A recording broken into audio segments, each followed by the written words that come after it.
E hoje quem senta para bater um papinho comigo é uma dentista, mãe e, acima de tudo, uma guerreira. A história da Aline vai te emocionar. Confere aí. Eu quero voar com você nas alturas. Bem, Aline, prazer, né, receber você aqui no canal. Sei que você tem uma história que vai abençoar muitas pessoas.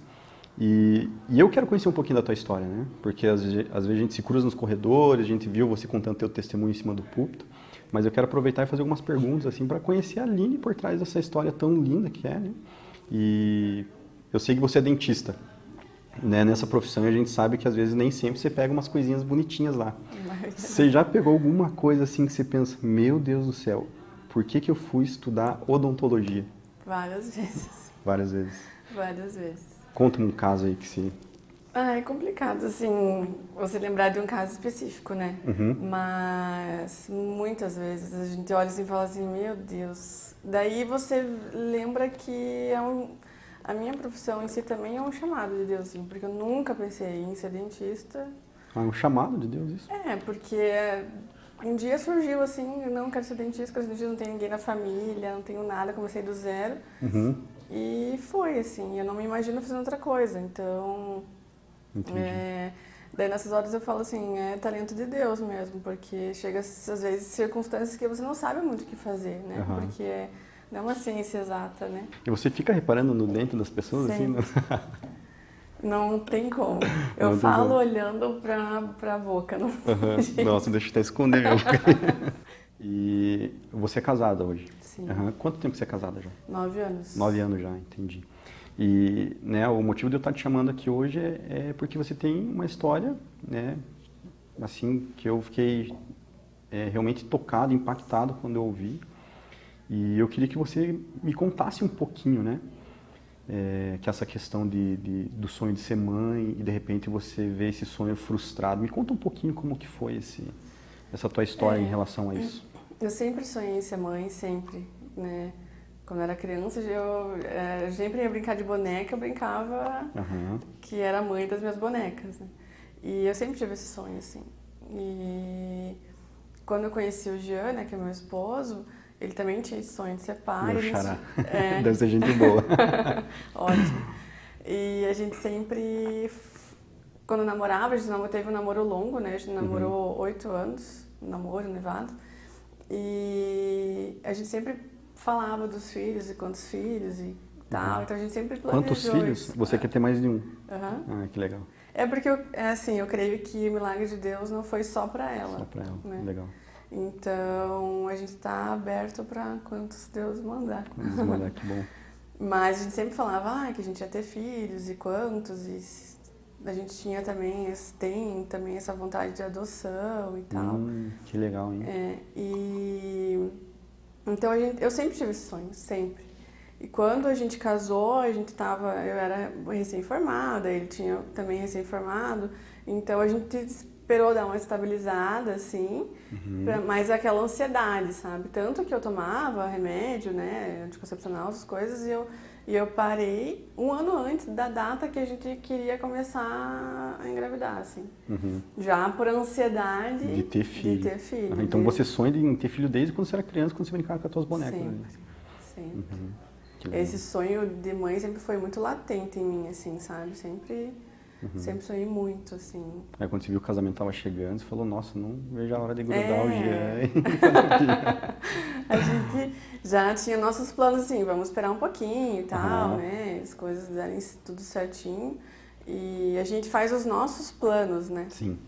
E daí, quando deu 2 anos, mais ou menos, que a gente estava casado, a gente falou, agora é a hora de aumentar a família. A nossa hora, né? E ele sempre sonhou com filho também? Sempre. Que bom. Isso é muito bom. Eu acho que eu tinha esse sonho mais, assim, porque a mulher tem isso também, né? Da maternidade. O homem, ele tem um pouco enrustido, assim, principalmente se o primeiro for homem, né? Mas às vezes não tem amigo meu que fala, nossa, eu não vejo a hora de ter filho, eu quero uma menina por primeiro, né? Então o homem, ele tem essa coisa um pouquinho escondida nele, assim. A mulher, lógico, a mulher é muito mais aflorada, né? E demonstra. Mas o homem tem... E mas ele sempre quis, assim, graças a Deus, assim, ele sempre teve esse sonho de ser pai e tal. E gosta muito de criança também. Que legal. E daí a gente planejou, assim, nosso planejamento, né? Aham. Aí Deus mostrou que é o dele, né? Aham. Entendi, mas daí vocês tentaram ter o primeiro filho e deu... Mas o que aconteceu? Já deu algum diagnóstico? Não, eu tinha sempre feito acompanhamento médico e tal, até antes de engravidar fui no ginecologista, fiz todos os exames, né?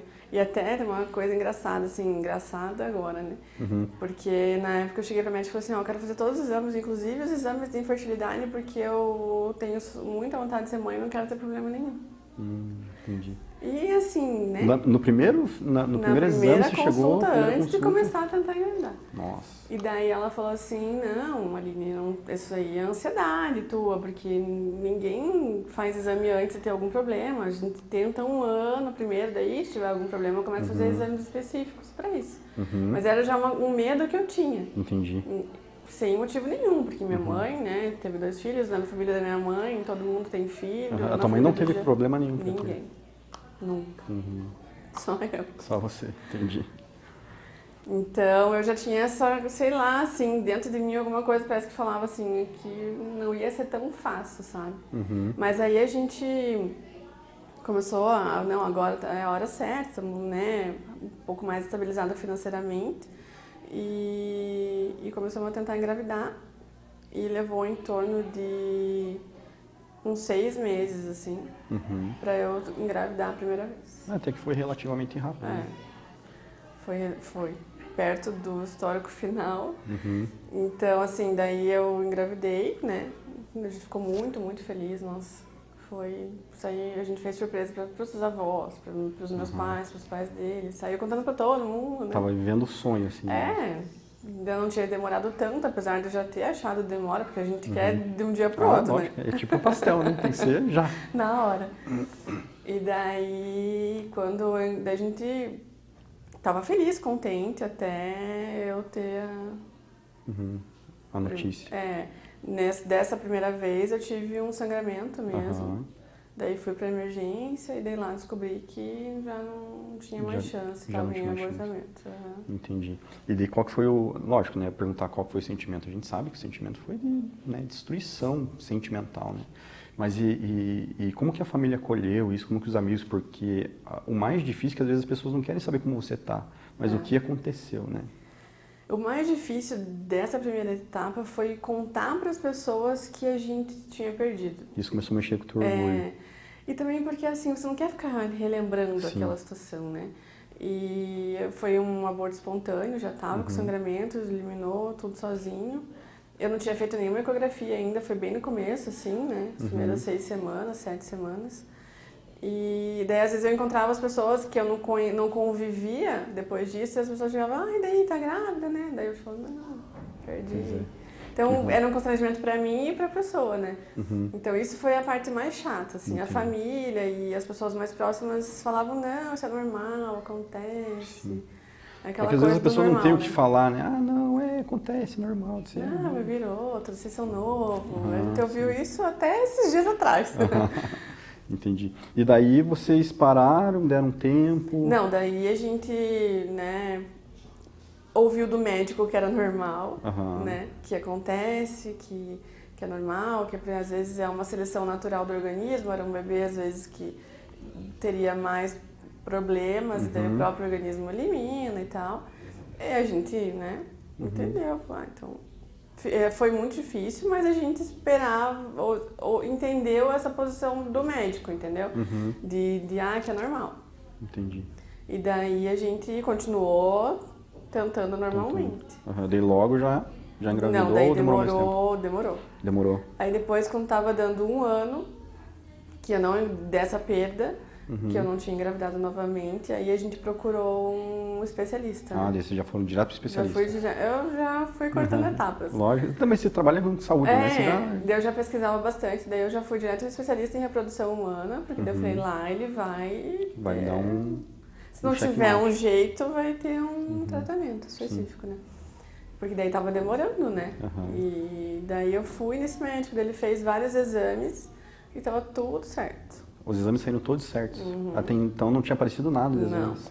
Aí você porque eles começou- não tinham feito também os exames específicos, assim, né? Entendi. Específicos do meu problema. Uhum. Eles geralmente é um problema muito sério, assim.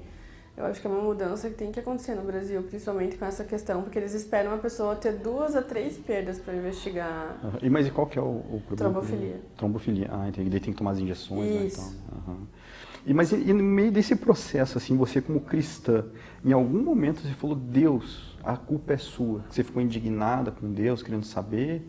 Ou você falou, não, Deus, eu confio em ti? Como que foi esse processo? Você que é No uma processo de cristã- 6 anos? É, ou não- nesse primeiro já processo? do primeiro pro segundo, porque daí já começa a bater insegurança, o médico fala que é normal e você começa a pensar. Nesse primeiro processo, não. Aham, Nesse primeiro tranquilo. processo eu falei, vou fazer os exames, se tiver... Já engravidei uma vez, né? Então, infertilidade eu sabia que não era o meu caso, nem o dele. E se de caso não seja pelas vias naturais, assim, a gente vai fazer fertilização, inseminação, o que fosse preciso. Então, nessa primeira etapa, Foi eu não tranquilo. eu não tive muito essa questão, assim, de revolta e de questionar a Deus muito, assim. Lógico que questionava, porque eu estava passando por isso, se para Deus é tão simples dar um filho para alguém. E às vezes a gente lê na Bíblia que filhos são heranças do Senhor e a gente se apega tanto nisso, né? E daí você vê as pessoas jogando filho na rua e tal, e isso é uma coisa que mexe bastante, sabe? Sim, principalmente com a mulher, né? É. Que o homem, na verdade, às vezes nisso, ele engole seco, ele consegue lidar um pouco melhor com isso, porque não está nascendo dentro dele, né?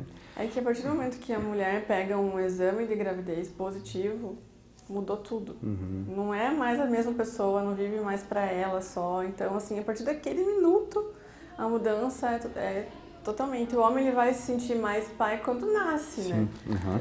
Mas Entendi. para a mulher é instantâneo, assim, é algo de Deus mesmo. Nossa. E daí vocês pegaram os exames, aí começaram a tentar, viram que estava tudo normal. A gente ficou esse 1 ano, daí procurou esse especialista, ele fez os exames e falou, vocês vão engravidar rapidinho, que não tem nenhum problema aqui. E daí ficou mais um tempo lá, a gente né, com ele, fazendo ecografia e controle de ovulação e certinho, e daí ele falou, vamos fazer uma cirurgia de videolaparoscopia para ver se você tem endometriose, porque às vezes não consegue ver por exame. Daí foi a minha primeira cirurgia. Entendi. Daí você chegou a fazer uma cirurgia, então, Fiz. para ter um diagnóstico mais apurado. Aí tinha focos pequenos de endometriose, mas que não justificavam uma infertilidade, né? Que ele falou, em torno de 6 meses depois da cirurgia, no máximo você tem que engravidar. Entendi. Daí fez todo esse procedimento e daí engravidou? Não. Não engravidou, entendi. Não, daí quando passou esse tempo, aí o médico chegou e falou, vocês têm a opção de fazer a inseminação. Daí eu falei, qual é o tratamento mais certeiro? Mais assim? eficaz. É a inseminação ou a fertilização? Ele falou, não, é a fertilização, porque a fertilização você coloca o embrião pronto já lá dentro, né? Então metade do caminho é Já feito tá em laboratório. andado. Daí eu falei, então a gente vai partir. partir para o mais Entendi. completo. Você não queria perder tempo, assim, em relação a ficar fazendo tratamento que não ia... Já que a gente ia investir, né? Então que seria numa coisa mais certa, né? Entendi. Daí a gente foi para fertilização, daí fiz todo o processo de fertilização. E daí como que foi essa parte? Foi tranquilo? Porque às vezes a gente acaba tendo mais fé no tratamento do que no que a gente acredita, né? Porque daí, né, a gente perdeu um filho também, eu e a Thalita. E a primeira coisa que a gente pensou, Deus, né, o que eu tô fazendo para o Senhor me castigar dessa forma? Comecei a procurar pecado nos bolsos, meu Deus, o que eu tô fazendo de errado? Só que daí entendi que não, que podia ser uma fatalidade e tal. E de graças a Deus veio Israel. O processo para fazer a fertilização ele é meio chato, toma injeções na barriga para indução de ovulação, porque você não pode ovular normalmente, você tem que ter muitos óvulos para que você colete alguns bons, né? E como eu era graças a Deus, muito fértil, todo mês eu ovulava normalmente, eu tive 30 e poucos óvulos. Entendi. Então eu sofri um hiperestímulo, que chama, eu tive que ficar internada. Nossa. Né? Porque eu tive muito mais óvulos do que deveria, daí a barriga incha, pode dar uma complicação renal, várias coisas. Nossa. Passei por isso, daí quando você tem uma situação dessa, você não pode fazer a implantação do embrião naquele ciclo, você tem que se congelar e esperar. E a gente daí teve que esperar um outro ciclo para poder implantar embrião congelado. Daí. Entendi. Mas esse tratamento deu certo, não deu? Como que foi? Daí a gente implantou 2 e não deu certo. Não deu certo. Que foi quando foi o meu primeiro tombo, assim, espiritual, digamos assim. Quando eu dei uma... Aí você chutou o pau da barraca e falou, Deus, o que tá rolando? Não, eu cheguei a ter uma conversa até com o pastor que acompanhava a gente. Ele falou assim, você não acredita em Deus? Daí eu falei assim, olha, acreditar que ele existe, eu acredito, mas que ele não tá comigo, ele não tá. Entendi. Em algum momento você pensou assim, Deus não me ama, Deus não está comigo? Várias vezes. Vários. Isso depois desse tratamento não deu certo, porque daí, Porque digamos daí assim, eu seria o teu último recurso, né? Eu tinha colocado toda a esperança nisso, né? E o meu maior erro, né? Minha esperança estava nisso e o meu foco estava só nesse. Então, quando eu peguei o resultado da implantação, depois de 10 dias sem ficar de repouso em casa, e daí você vê o negativo, daí pesa, né? Daí com relação ao teu sonho, você chegou a desistir, falando, não quero mais saber de filho, vou adotar? Nunca. Você nunca pensou em desistir? Nunca. Eu já cheguei no meu limite, assim, não vou fazer mais nada, né? Mas de falar assim, não quero ter mais filho, ou não, isso não. Entendi. E qual foi o momento que você fez as pazes com Deus em relação a isso, né? Que passou todo esse processo difícil, doloroso, você chegou a questionar Deus, pensando, Deus não está comigo. Em qual momento que você falou, não, acho que realmente Deus me ama, que você falou, não, Deus, eu sei que o Senhor está comigo, por mais, além dessas dificuldades, né? Qual que foi esse momento que você chegou a fazer as pazes com Deus? O momento mais marcante, assim, porque assim, eu nunca abandonei Deus, né? Eu tive aquele enfraquecimento da fé muito grande, assim, não queria fazer... Vinha na igreja, mas vinha por vinha, assim. E porque o Jean estava me dando um apoio espiritual muito grande, assim, nunca deixou... O Jean foi fundamental na sua vida. Foi fundamental. Se não fosse ele, eu tinha não me desviado, assim, caído no mundão, as coisas, mas eu tinha largado a igreja, largado mais de Deus, assim. Eu parei de ler a Bíblia, não conseguia mais ler. Entendi. Daí eu orava, mas orava achando que, tipo, tava falando com a parede. Deu uma bela de uma enfraquecida, assim, na questão espiritual. Entendi. Então, quando eu tive esse renovo, assim, com Deus, esse concerto, digamos assim, foi no retiro de carnaval de 2015. 16. 16? 16, E que daí eu fui no retiro de carnaval e foi quando Deus me questionou, né? Se eu amava a Ele acima de tudo ou se eu amava o meu filho, que ainda nem tinha, em primeiro lugar. Nossa. Daí eu entendi que eu tinha colocado o filho no lugar de Deus na minha vida. Porque eu vivia em função disso, eu acordava pensando nisso, eu dormia pensando nisso, eu pesquisava sobre isso, eu pensava em como acelerar o processo para ser mais rápido. Então, meu casamento, né, estava passando por momentos complicados porque eu já não me dedicava ao meu marido totalmente, só na questão de ter filhos, sabe? Então, isso abalou bastante. Então, depois você fez as pazes com Deus, fez as pazes com você mesmo, e daí você continuou o processo, teve mais alguma tentativa? Depois desse retiro de carnaval, eu não fiz mais nada. Daí foi quando eu falei, Deus, tá nas tuas mãos, se for para ser, vai ser.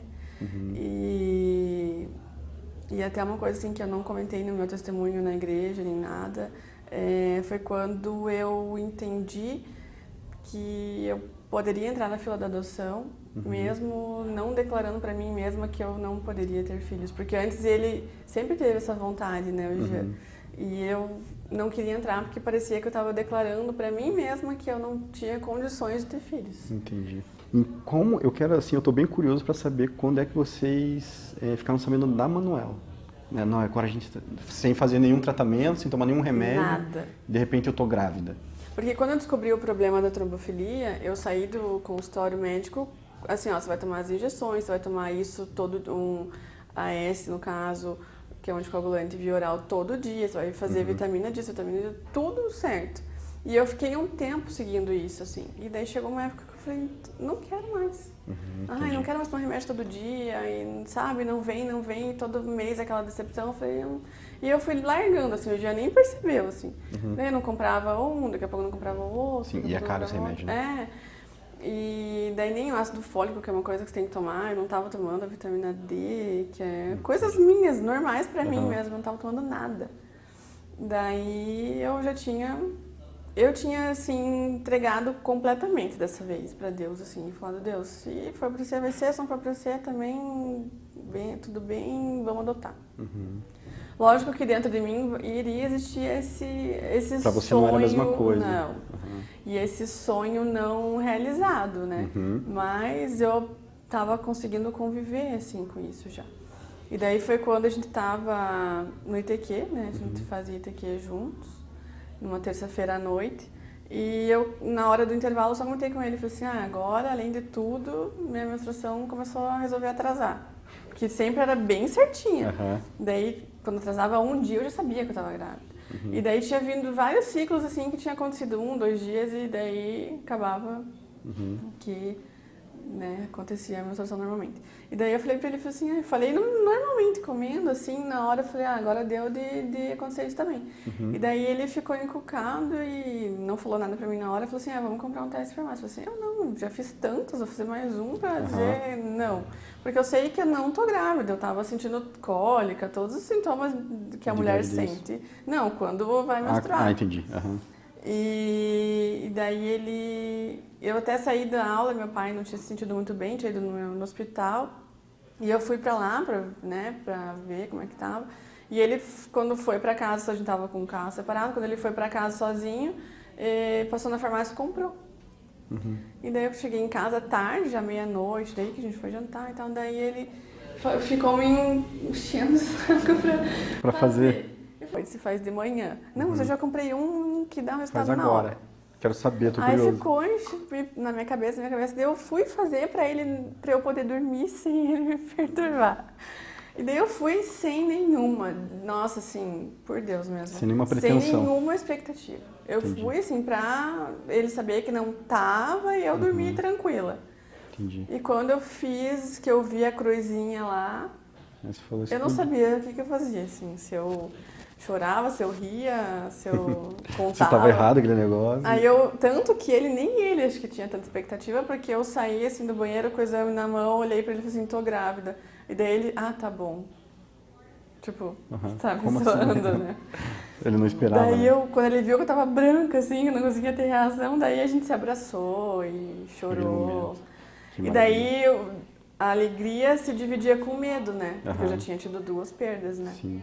E quando você viu que estava tudo bem assim com ela, daí você começou, esse medo ele começou a digamos, deixar lugar para a esperança, para a alegria de novo, ou ainda permaneceu até o dia do nascimento dela?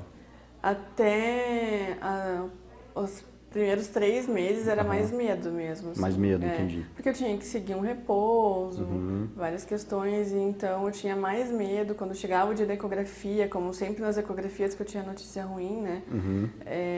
Eu comentei na primeira perda, mas eu tive uma outra que eu tive que fazer curetagem e tudo. Então eu já tremia, assim, eu ia passando mal fazendo ecografia, nervosa, tensa, clamando. E daí a gente entra num banheirinho lá para colocar o avental antes de fazer. E eu me ajoelhava no banheiro E lá mesmo você... E eu falava, Deus, tá nas tuas mãos. Entendi, que legal. E, assim, eu fico muito feliz de saber a tua história, né? Lógico que a gente queria ficar aqui ouvindo cada detalhe, assim. Eu tô imaginando a cena na minha cabeça aqui, vendo o que Deus fez mesmo, né? E eu tô curioso por que o nome Manuela. Pra gente encerrar, assim... depois eu quero mostrar uma foto para vocês, assim, galera, ela é lindinha, muito lindinha mesmo.